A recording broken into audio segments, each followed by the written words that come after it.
So greetings from Pennsylvania once again. I'm out this morning trying to get a couple more videos on edible and medicinal plants, and even some poisonous plants this morning. And I found my next plant back there behind me. Looking for a white clover, which is quite common in your yard. I have some in my yard up there, but it's a little bit more quieter along this road than it is in my front yard. So I see what I'm looking for right back there. Yes, there's a bunch of it growing right along here. Of course, if you have a yard that you don't spray to keep the weeds down, you will definitely have a white clover growing in it.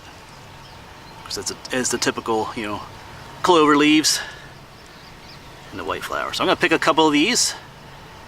Like I said, we'll find a quieter place to sit and talk about white clover.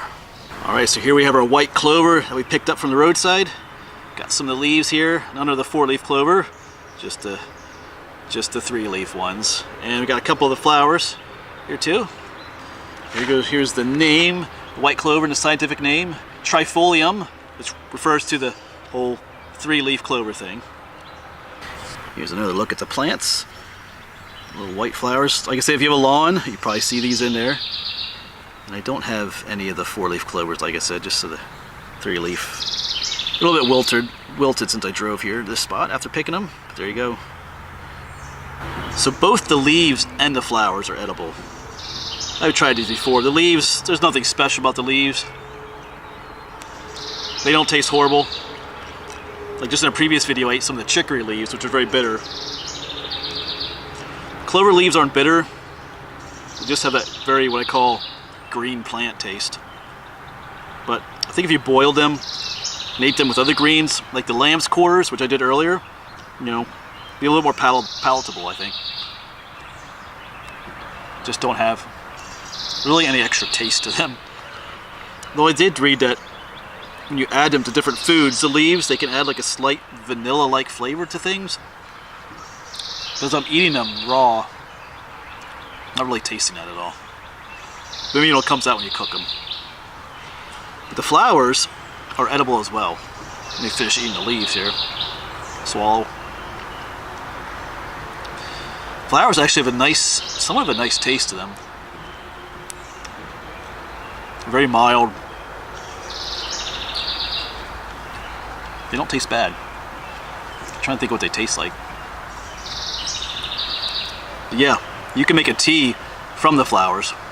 And we will try that in a future video, making a tea. You can use fresh flowers or you can dry the flowers to make a tea as well. I think I'll do both and kind of compare them to see which one I like better. But the flowers can be dried as well and ground up into a flour. The flowers in the seed pods, which is gluten-free, from what I remember reading. So I think we'll try that too, make flour from the flowers.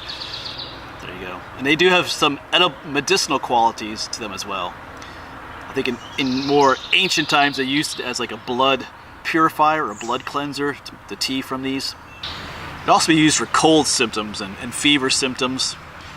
And also some folks would use it with like an eye wash to help with like an eye infection. And they'd also make a poultice from the leaves as well to help with like external wounds. So those are some different things that the plant would be used for in the tea. But do take care if you're getting this from your lawn or someone else's lawn. Make sure it's not a lawn that's being sprayed for different herbicides and insecticides. Then it would obviously be not advisable to eat ones like that. Alright, so just double check with that. And the plant does have lots of different vitamins and minerals inside it as well. So some people use it to help boost their immune system, which would make sense why it works for colds and fevers and things like that. So that's white clover. Like I said, you see this growing everywhere, different lawns. I'm out here in like a little park area. It's growing all over around the grass around me too. Probably didn't need to get this at home, but there you go, white clover. Hey, it's like say as long as you don't spray your yard, next time you go out, just pop a flower off and try it. See what you think of it. There's nothing super tasty, but it doesn't taste bad either. Like I said, in a future video, we're going to make the two different kinds of tea. Well, I mean, it's the same tea, but we're going to try it with the fresh flowers versus the dried flowers. I think that'll be it for this video then, folks, for white clover. So hopefully we'll see you on the next one.